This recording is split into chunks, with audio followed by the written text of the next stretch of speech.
El episodio de hoy es posible gracias a Nodus Bank International. Es una realidad que para impulsar un emprendimiento como el de nosotros necesitamos una cuenta en dólares sin importar en qué lugar del mundo nos encontremos.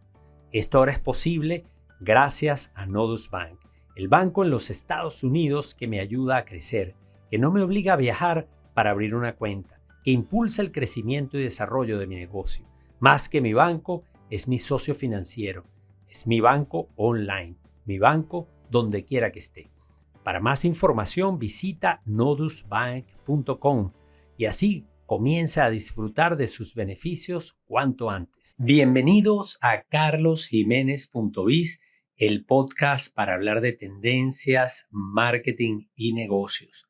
Soy Carlos Jiménez y hoy conversaré con José Antonio Gil Yepes, director de Data Analysis, acerca de los escenarios de planificación y su último libro, Gánale a la incertidumbre.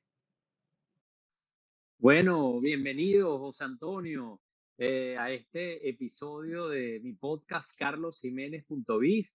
Es un gusto tenerte acá como invitado especial en esta temporada, en donde quiero abordar algunos temas relacionados con el ambiente o con el contexto VUCA, que he hablado en varios episodios anteriores, que tiene que ver con la volatilidad, la incertidumbre, la complejidad y la ambigüedad. Y para eso, a todos ustedes, los que me están escuchando o que nos están viendo ahora a través de las plataformas sociales de YouTube, de Instagram, quiero decirles que José Antonio Gil Yepes, quien es mi invitado de honor en este episodio de carlosjimenez.biz, es una autoridad en materia de escenarios, de planificación. José Antonio Gil es un sociólogo con una amplia trayectoria. Bueno, su origen en la industria petrolera, fue académico en el Instituto de Estudios Superiores de Administración IESA, una institución que ustedes conocen muy bien, muy reputada, no solo en Venezuela, sino en la región. Y José Antonio Gil, además, es uno de las piezas clave de Data Analysis, y quien, bueno, gracias a él, yo pude incorporarme en Data Analysis también, primero como gerente y luego como socio, así que estoy muy agradecido, de verdad, con esa oportunidad que me dio José Antonio de formar parte del equipo, pero además de aprender tantas cosas en este equipo que hemos formado desde hace casi 30 años, porque este año en noviembre cumplo 30 años desde que llegué a la compañía y todavía recuerdo como si fuera ayer esa entrevista con José Antonio. Así que bienvenido, José Antonio. No voy a dar demasiados detalles porque tu currículum es, bueno, pero más bien voy a dejar que tú mismo te presentes porque como todos cambiamos, José Antonio está no solamente haciendo lo que hace muchos años hacía o hace, que son los escenarios, las asesorías, los estudios de mercado, sino también ahora desde hace unos cuantos años también al frente de una organización sin fines de lucro, la Centrodemocracia, que además gira en torno a algunos libros que él ha publicado y que he tenido la oportunidad también de ver, de leer. Así que bueno, José Antonio, bienvenido, gracias por tu tiempo. Y bueno, estamos en carlosjimenez.biz en este podcast. Quiero que tú mismo te presentes para la gente que nos está oyendo. Bueno, muchas gracias, Carlos. De verdad que el honor y el gusto también es mío.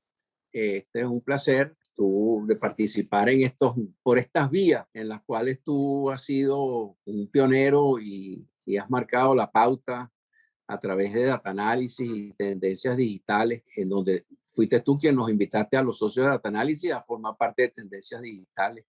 Y bueno, y esto es parte de todo ese esfuerzo que tú vienes realizando para abrir estas vías digitales para comunicación y para la investigación de mercado. Bueno, ese es otro tema de mi currículum que no mencionaste. Bueno, me incorporo pues a tendencias digitales también. Bueno, ha sido una vida dedicada pues a buscar las mejores respuestas tanto para el país como para las empresas y algunas organizaciones que nos han tocado asesorar, inclusive la mayoría pues empresas, pero también partidos políticos, la Iglesia Católica, algún sindicato también hemos tenido como clientes para orientarlo a través de la planificación estratégica, los estudios de mercado o en este caso, pues algunos son estudios de marca, en la cual, bueno, cualquier organización es una marca.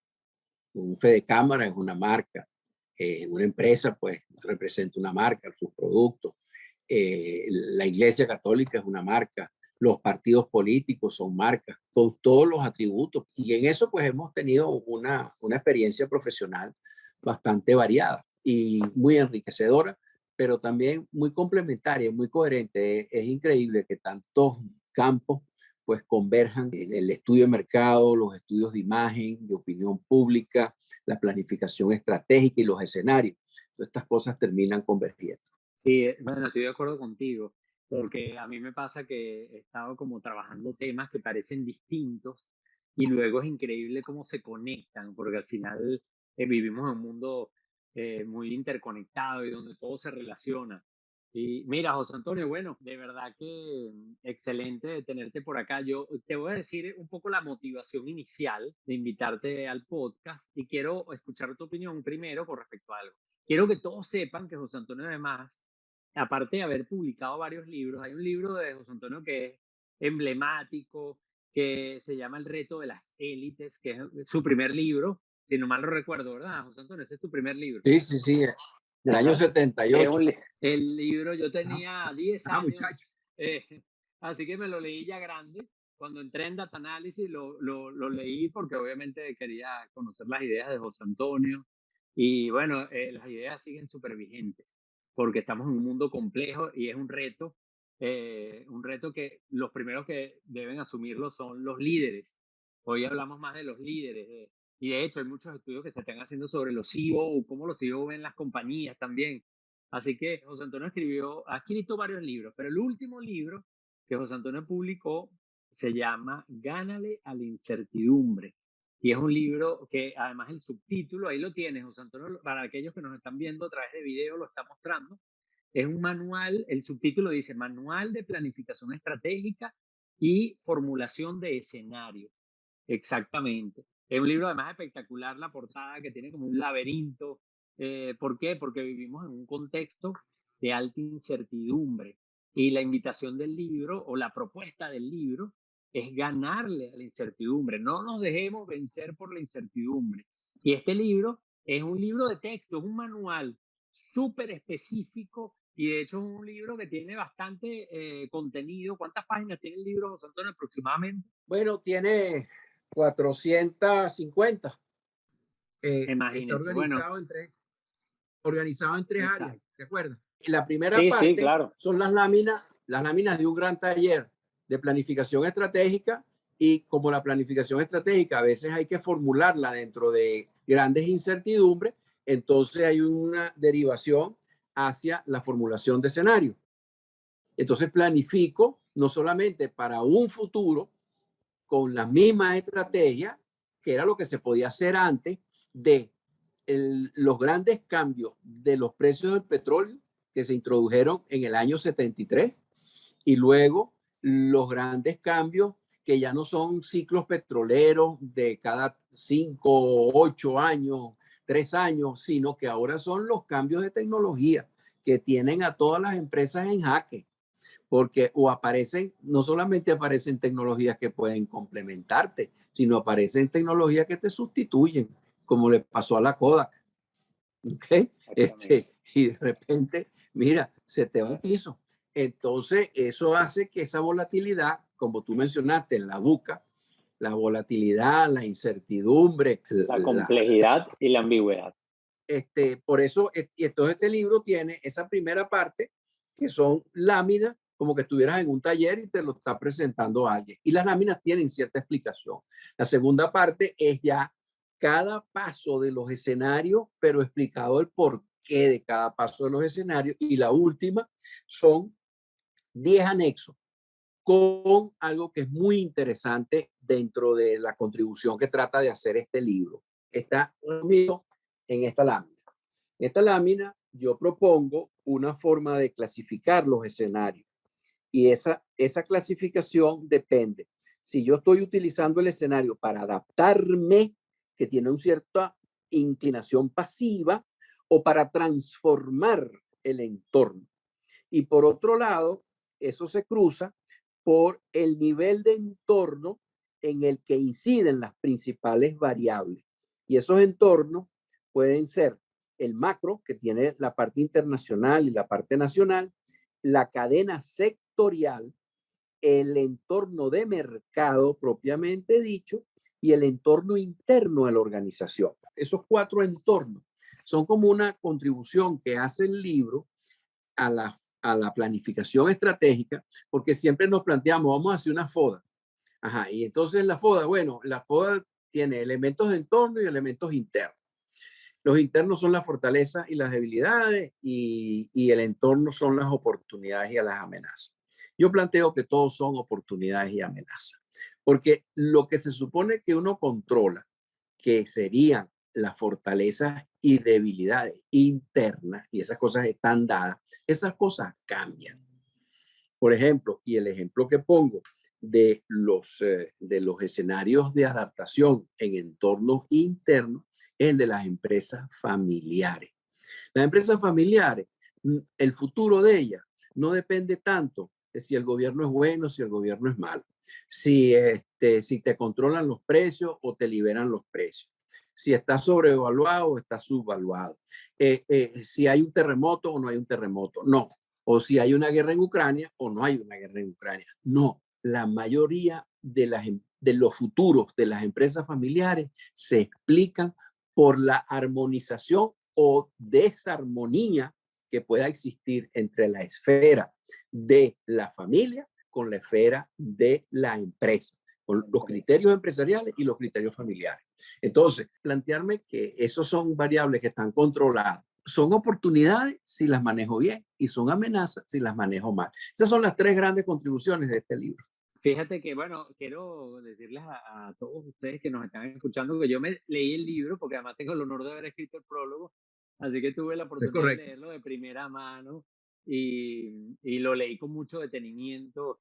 Me encantó el libro y además creo, como yo le dije a José Antonio, y lo digo en el prólogo, ese libro que José Antonio tenía varios, ahorita estábamos conversando de, oye, lo que nos cuesta a veces publicar los libros porque estamos ocupados en el día a día. José Antonio está ya trabajando en otro próximo libro, yo también, y se nos hace difícil porque estamos en ese entorno buca, como todo el mundo, luchando contra las... Exacto, buscando las oportunidades en el día a día. Y sin embargo yo decía, cuando José Antonio publica el libro en plena pandemia, le dije a José Antonio y lo dije en el prólogo, llegó en el momento adecuado. Todas las cosas pasan por algo. José Antonio desde su óptica se había retrasado con el libro, pero yo creo que llegó el libro en el mejor momento. Fíjate, José Antonio, que yo estaba comentando que la motivación para yo invitarte al podcast, aparte de que era una conversación pendiente y seguro te voy a invitar varias veces porque hay demasiados temas que hablar, pero era sobre todo estaba pendiente por lo del libro, porque he venido hablando mucho de el entorno caótico. Empecé a usar esa palabra caótica. De hecho, tengo una conferencia en EXMA Panamá. EXMA es el evento más, vamos a decir, la plataforma más importante de América Latina de marketing, en donde he tenido la fortuna de hacer varias conferencias y ahora en EXMA Panamá voy a estar presentando una conferencia que se llama Marketing en medio del caos. Cómo venderle al nuevo consumidor. Tema que obviamente tiene parte de ese contexto, de ese análisis. Y he venido hablando mucho últimamente del entorno buca. Y fíjate que yo encontré un enfoque que me encantó de un autor norteamericano que se llama Steve Dennis, que es especialista en retail y cuyo libro comenté no hace mucho en el podcast, que se llama Remarkable Retail, que es el comercio notable. Y él dice que hay 4 antídotos para el entorno buca. Entonces él dice que la B de volatilidad se combate con visión, porque tú cuando tienes una visión como compañía, y yo por eso vengo trabajando tanto el tema del propósito y todo ese tema. La U de incertidumbre en inglés se combate con understanding, o sea, con el entendimiento, porque si tú tienes incertidumbre, tienes que entender. Y allí yo veo que los escenarios son una excelente herramienta para entender ese entorno de alta incertidumbre. Y ahí vamos a hablar un poquito ahorita. Después él dice que la C de la complejidad se combate con la claridad, porque a veces las cosas que son muy complejas, bueno, hay que simplificarlas, ¿no? Y la A de ambigüedad es la combate con la agilidad. que hicimos, yo hice un webinar con Irene Lessman de Useful en abril, marzo-abril, para hablar de marketing ágil. Y la verdad que fue excelente la conversación con Irene. Entonces, yo estaba pendiente, tenía la tarea pendiente de, oye, voy a invitar a José Antonio para no solamente hablar del libro, una obra espectacular, sino para que José Antonio desde su perspectiva nos ayude a entender ese entorno buca o vacunarnos contra la incertidumbre.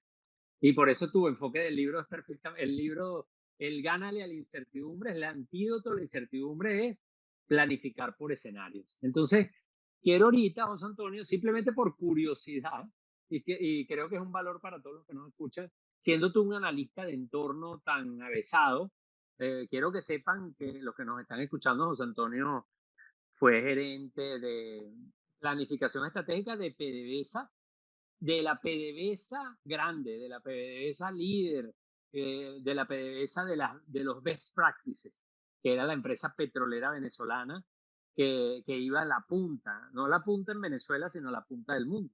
Y José Antonio era nada más y nada menos que el gerente de planificación estratégica.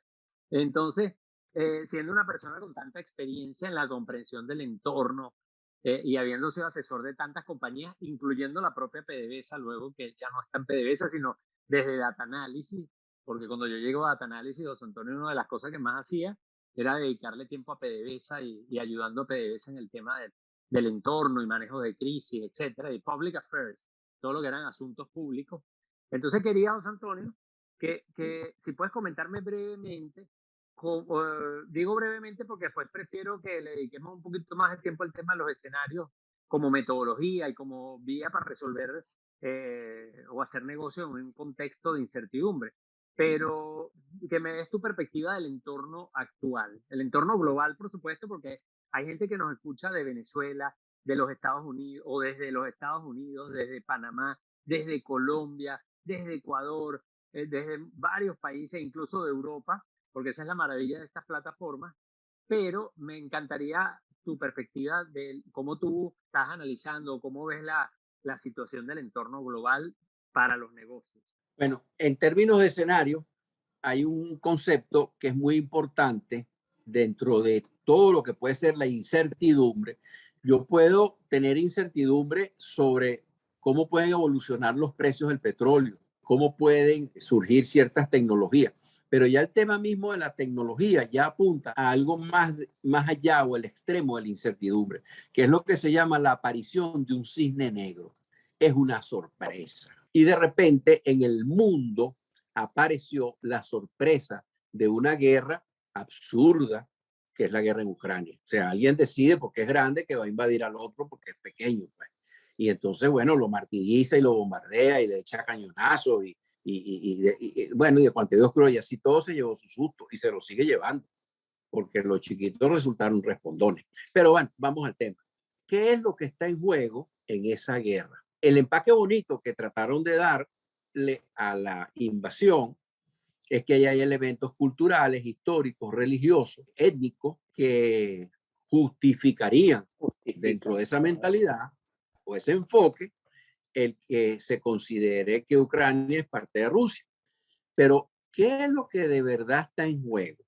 Lo que de verdad está en juego es la expansión de la cultura de Occidente versus la cultura de Oriente.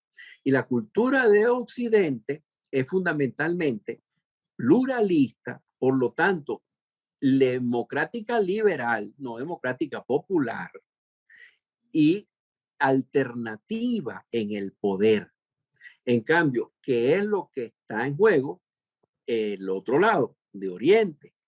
Aparte de todas las historias y todas las culturas y todos los temas religiosos que me quieras plantear, está en juego el que tanto Rusia como China son países que no son pluralistas, ¿ok?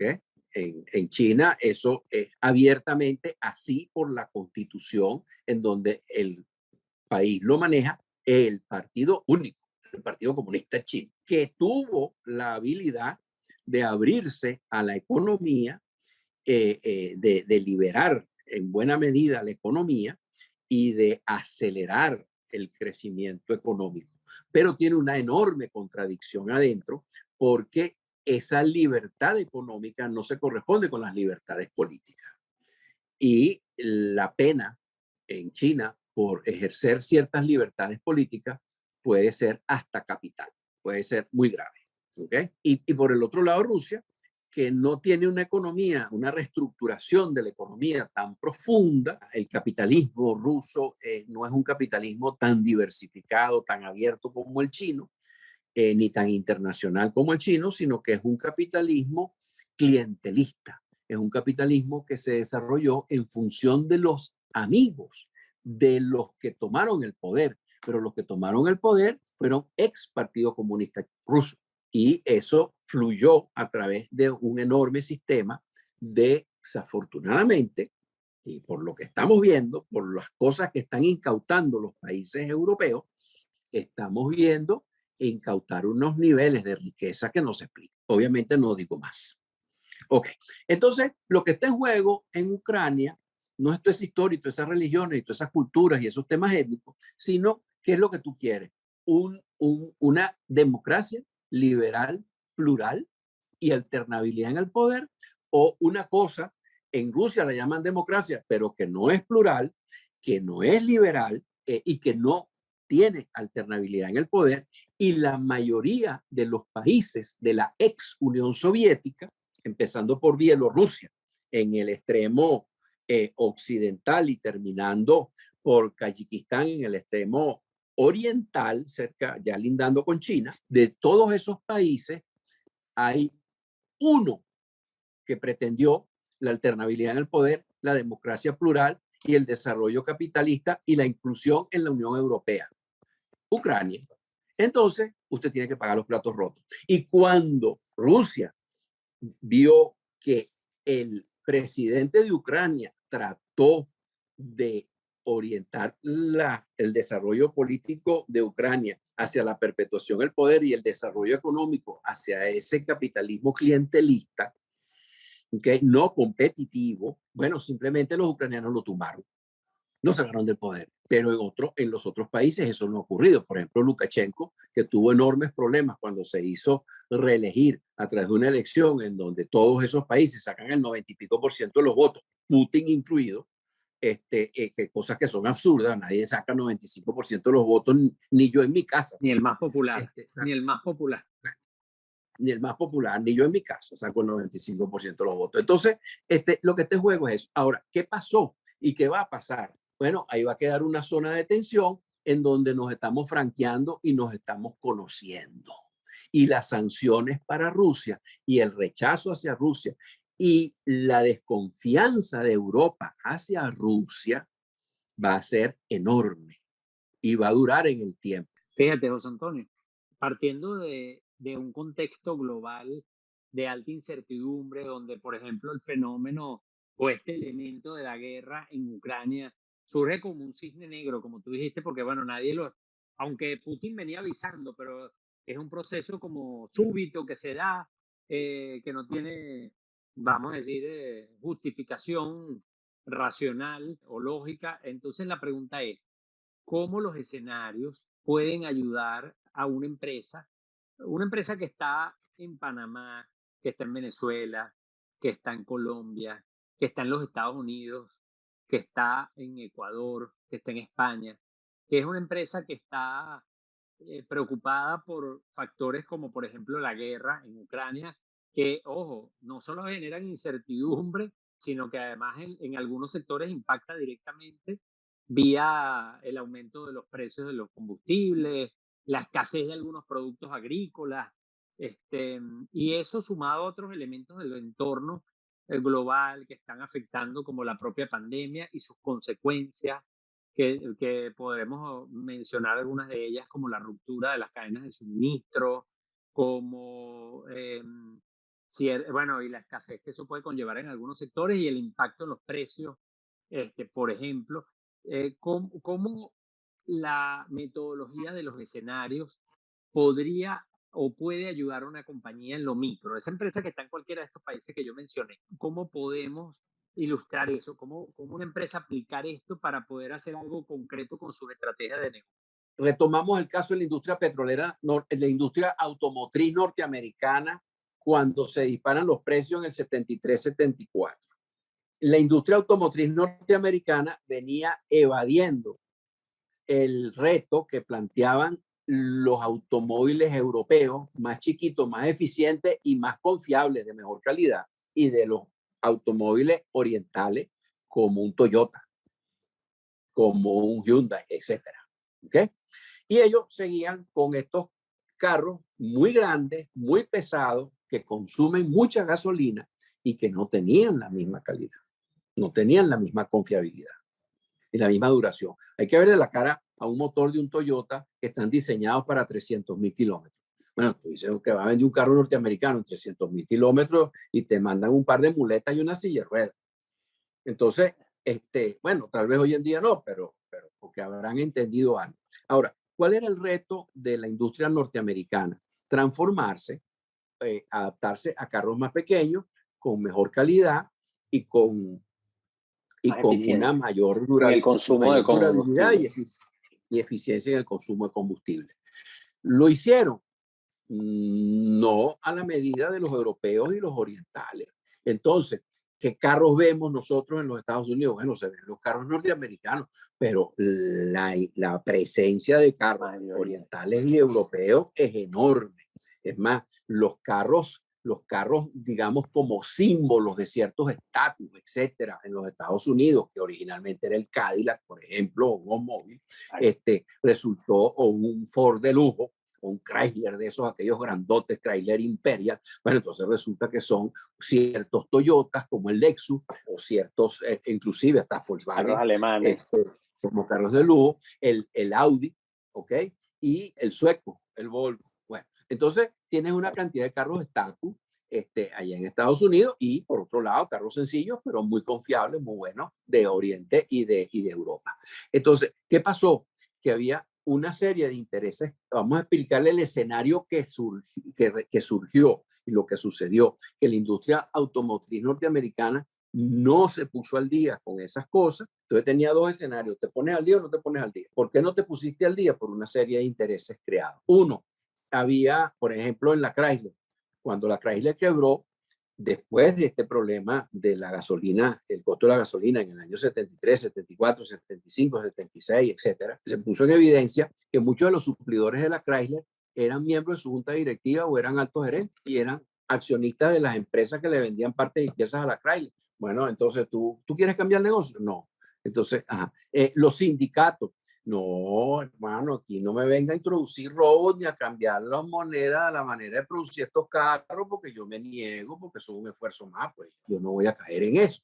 En total, que la industria automotriz norteamericana se ha venido reformando, pero con la defensa del status quo. Ahí tienes un caso bien importante. Mira, José Antonio, y ahorita nos estará pasando algo similar con el tema de los coches eléctricos, que al final, entonces ahora viene una disrupción tecnológica, que podemos utilizar la tecnología para hacer los coches eléctricos. Incluso estamos con los autoconducidos, que es donde vamos, que ya está bastante adelantado proyectos de algunas compañías de tecnología. Entonces creo que también viene otra encrucijada de, bueno, me monto en esos cambios o defiendo. Y creo que hoy día la empresa está como más preparada desde el punto de vista del mindset, de que ya hoy día es muy difícil en el mundo hacerte el loco tanto tiempo, como por ejemplo pudo haber pasado en los años 70, pero quizás es un dilema muy similar desde el punto de vista de sí, o me adapto o sigo defendiendo lo que... Una segunda ronda de lo mismo, pero más sofisticado. Hace como un año, el presidente de la Mercedes-Benz dio un discurso frente a inversionistas, empresarios, etcétera, y habló de quiénes eran sus competidores y le dijo que sus competidores eran el carro eléctrico y no nombró el Tesla para no nombrar la marca. Así como hacen los políticos que no le nombran la marca al otro. Dijo que el carro eléctrico, el Google y la Internet. Bueno, pero ¿cómo es eso? El carro eléctrico, bueno, el carro eléctrico. ¿Y Google por qué? Bueno, pues tiene los mapas y el Internet porque me permite eliminar el chofer. Entonces, ¿qué es lo que va a pasar? Que ¿para qué va a comprar usted un carro? No se preocupe, usted manda por aquí, por el teléfono usted manda una solicitud de un carro y el carro aparece solo aquí en la puerta a las 9:15, que es la hora que usted dijo que lo vinieran a buscar. Y el carro ahí lo lleva allá y usted suelta ese carro y se acabó el problema. ¿Y para qué va a estar usted comprando carro? Entonces él dijo que serán sus competidores. El carro eléctrico, el Google y el Internet. Esa es la próxima ronda que viene. Entonces, ¿usted se adapta o no se adapta? Esos son unos escenarios para la industria automotriz. Tú dijiste algo hace un rato que es importante, que quiero hacer hincapié para los que nos escuchan, que cuando planificamos, muchas compañías trabajan un futuro y hacen una planificación con una proyección. Y José Antonio hace un rato mencionaba y decía, evitar eso, porque si estás en un entorno de alta incertidumbre y de volatilidad, si hay incertidumbre no sabes lo que puede pasar. O puede pasar, o tienes varios futuros alternativos. Entonces, ¿por qué apostar todos los huevos a la misma canasta? Entonces, un poco la metodología de los escenarios lo que busca es, como compañía, prepararte para esos futuros alternativos de manera tal de que tú puedas formular estrategias a las que se les llama estrategias duras, que son las estrategias que consideran esos escenarios alternativos y no estás trabajando, como yo digo, José Antonio, como un apostador. El apostador es el que apuesta a una opción y se juega el número. Entonces el empresario apostador es el que dice, esto es lo que va a pasar, va a haber crecimiento económico en tanto o va a caer la producción en tanto y lo que va a suceder es esto. Y apuesta y organiza todo su budget, toda su planificación, su estrategia y su budget alrededor de eso. El problema es que en un ambiente de alta incertidumbre, eso es apostar, porque puede que no suceda y qué tan grave puede ser. Entonces, la bondad que tienen estos escenarios o esta metodología invita a formular futuros alternativos. Y recuerdo que José Antonio hace mucho énfasis en el libro en ese tema y de que los escenarios hay que tener cuidado porque estos son escenarios cualitativos. No son los escenarios que utilizan los financieros, que a veces hacen tres escenarios, más probable, optimista, pesimista, y le meten después una probabilidad y sacan un promedio. Y al final termina siendo una proyección, que como yo digo, a veces es peor, porque en el episodio anterior o uno de los episodios pasados de mi podcast, yo decía, cuidado con el promedio, cuidado con quererle vender a un cliente promedio, porque el cliente promedio no existe. El promedio es un artificio, es un cálculo matemático. Entonces, un futuro promedio no existe. El futuro puede ser A, B o C, pero pensar de que yo calculo un promedio ponderado incluso de A, B y C y me va a dibujar un futuro puede ser un gran error. Entonces, quiero, José Antonio, que nos hables un poquito de esa parte en la práctica de, bueno, los escenarios, cómo se hacen esos escenarios. Quiero ir más a lo micro todavía, porque estos ejemplos que pusiste son muy buenos. El tema de los autos, el tema de los alimentos, porque ya nos dicen, bueno, mira, estos son, en el fondo son dilemas estratégicos. O sea, la incertidumbre te coloca ante dilemas estratégicos y los escenarios lo que te obligan o te ayudan es a prepararte para esas alternativas y ser todavía mejor, más proactivo, más bien, para formular estrategias que busquen de alguna manera que eso se convierta en una oportunidad porque sí, porque tú estás siendo proactivo en buscar la oportunidad o sopesar una debilidad que tú puedes tener en ese escenario. Entonces, háblanos un poquito más de eso para ese oyente que está aquí en el podcast, que por ejemplo puede ser un gerente de marketing de una compañía de consumo masivo.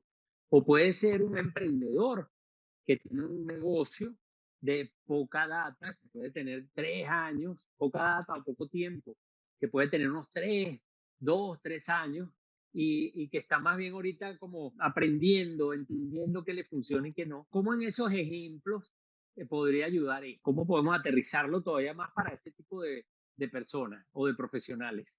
Mira, por ejemplo, buscar un escenario de entorno de mercado, que creo que es muy interesante. El escenario que se plantearon la gente de Accor en Francia con los hoteles Fórmula 1. Ellos querían competir y resolver un tema con los hoteles que llaman de etapa.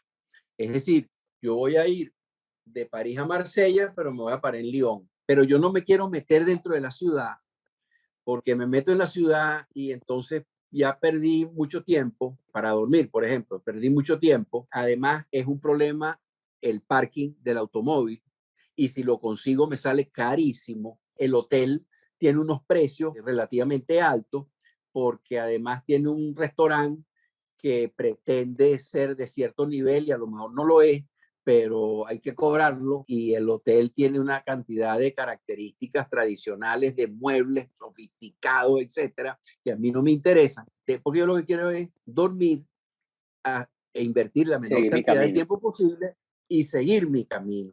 Entonces, ahí viene una mezcla y tú lo decías, la visión como la respuesta a la volatilidad. La visión fue, bueno, ¿cómo hago yo para construir? Tengo que construir un hotel que no esté muy lejos de la autopista, un hotel que me resuelve el problema del estacionamiento, pero de manera barata. Entonces, un terreno que no esté metido dentro de la ciudad es un terreno que es mucho menos costoso y yo puedo tener estacionamiento, inclusive gratis. Si la persona lo que quiere es dormir, yo tengo que tener la mejor cama posible, la mayor limpieza posible, a un precio. De resto, no, otros elementos no le sumen a ese precio y eso significa el tener una cafetería o unas máquinas de vender bebidas y ciertos alimentos sencillos. En más, no necesito tener a alguien que esté vigilando la entrada del hotel, sino que usted entra con su tarjeta de crédito, Así que la mete en un lector, abres la puerta y con la misma tarjeta de crédito abres la puerta de la habitación que te asignaron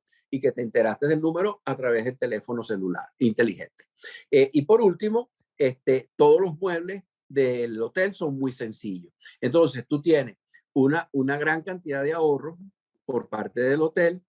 Parte de esos ahorros te lo trasladan al precio, pero vas a tener una ocupación probablemente mucho más alta y vas a tener unos beneficios que se calculan en el caso de los Fórmula 1 con respecto a los hoteles de 1 y 2 estrellas en los centros de las ciudades tradicionales, unos beneficios que son 2 veces los beneficios de esos hoteles tradicionales y que tienen una ocupación de 3 veces. ¿Alguien se imaginó eso? Y montaron eso.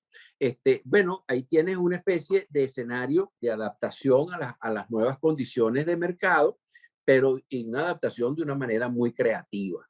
Bueno, ya estamos llegando al final porque se nos fue el tiempo volando. Creo que vamos a tener que grabar otro, José Antonio. Pero para terminar este episodio que es sobre los escenarios, sobre una herramienta poderosísima para trabajar en ambientes de alta incertidumbre. Me gustaría cerrar con unas recomendaciones, una recomendación, lo que tú quieras dejarle a los que nos están escuchando, que leen las noticias y se asustan con la pandemia, con la guerra, o nos asustamos porque es un tema que nos preocupa a todos, la escasez de alimentos, el calentamiento global, o sea, todos esos temas que influyen, más los temas o las realidades económicas y políticas y sociales de cada país. ¿Cómo le ganamos a la incertidumbre?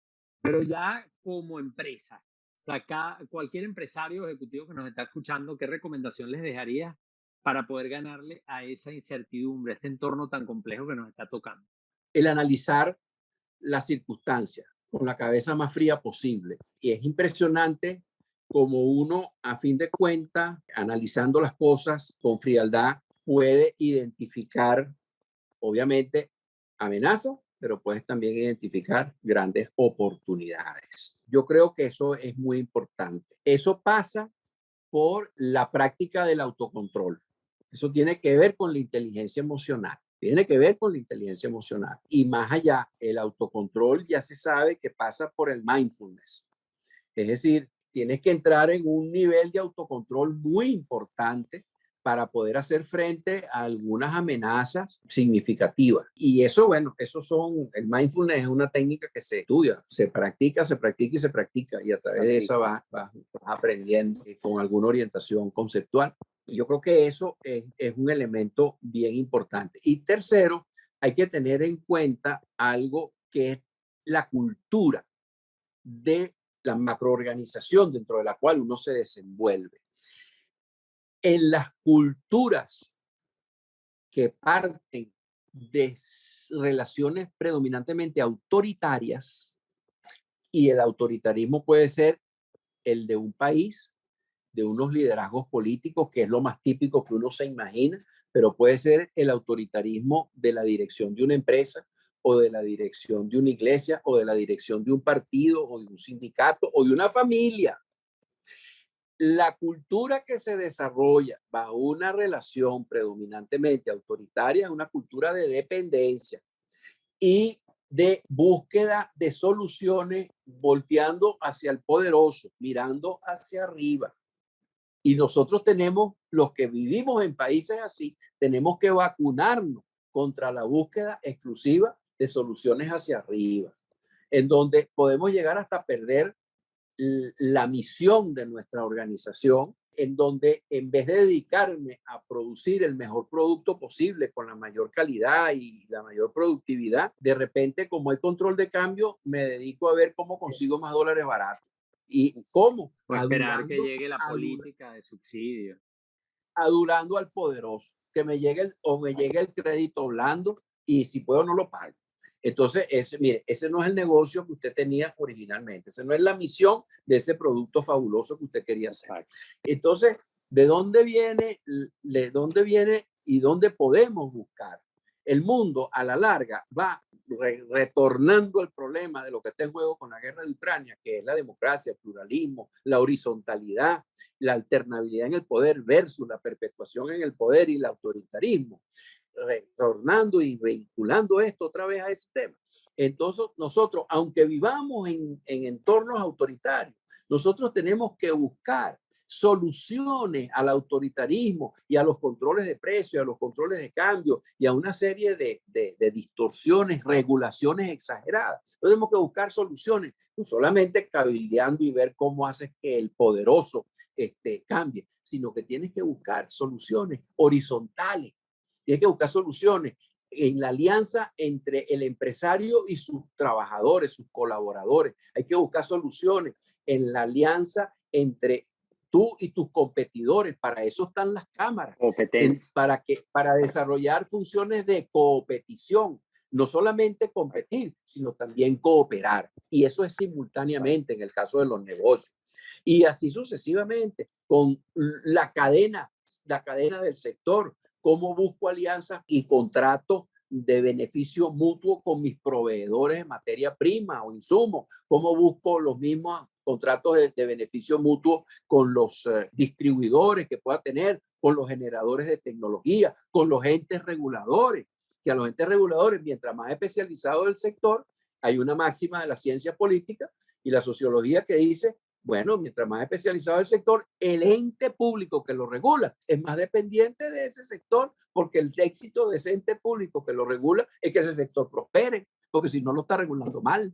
Entonces también depende de ti. Bueno, ¿cómo haces tú una buena alianza con ese ente regulador? Entonces vemos cómo a través de aunque el juego no sea del todo plural, democrático, horizontal, sino muy vertical y autoritario, cómo podemos ir buscando una serie de apoyos y soluciones horizontalmente, aunque esa no es la cultura de un país autoritario o de una relación autoritaria, sea una familia, un sindicato, un partido político o una empresa. Sí, por eso hay que trabajar, muy importante eso que dijiste del mindfulness, y hay que trabajar el mindset, que es tratar de trabajar la mentalidad, porque obviamente el contexto cultural en donde estamos a veces no ayuda, entonces a veces las organizaciones también tienen que hacer esfuerzos por crear su propia cultura o subcultura que permita que la gente que está en la organización tenga esa mentalidad de moverse a pesar de las dificultades que hay en el entorno. Y uno lo ve claro cuando uno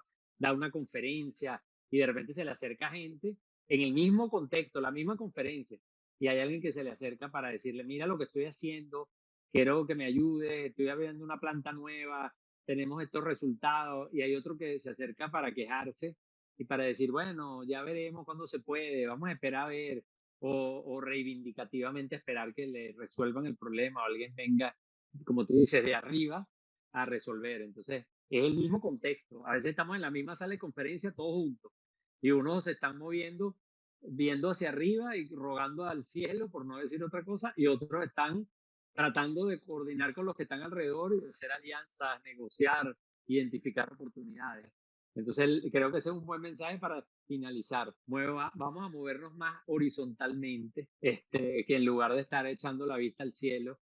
Está bien si queremos rezar, pero también, como dice el dicho por allí, a Dios rogando y con el mazo dan. Creo que ese es una buena manera de verlo en el ámbito empresarial.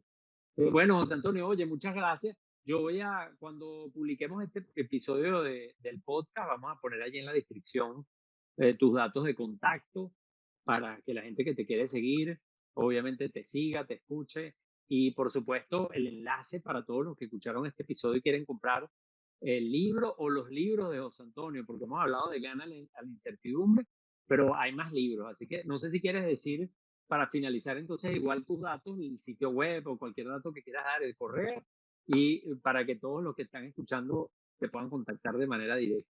Bueno, mi correo es muy sencillo, J de José, A de Antonio, y después Giljepe, gmail.com. Y el Twitter Importante es que ese Yepes con S. Yepes con ah, S. Yepes con S, correcto, Mucha gracias. gente lo va a hacer Y, el Twitter es José A, José completo, A de Antonio, Giljepe, José A. Giljepe. Perfecto. No, el Instagram también es José A. Giljepe.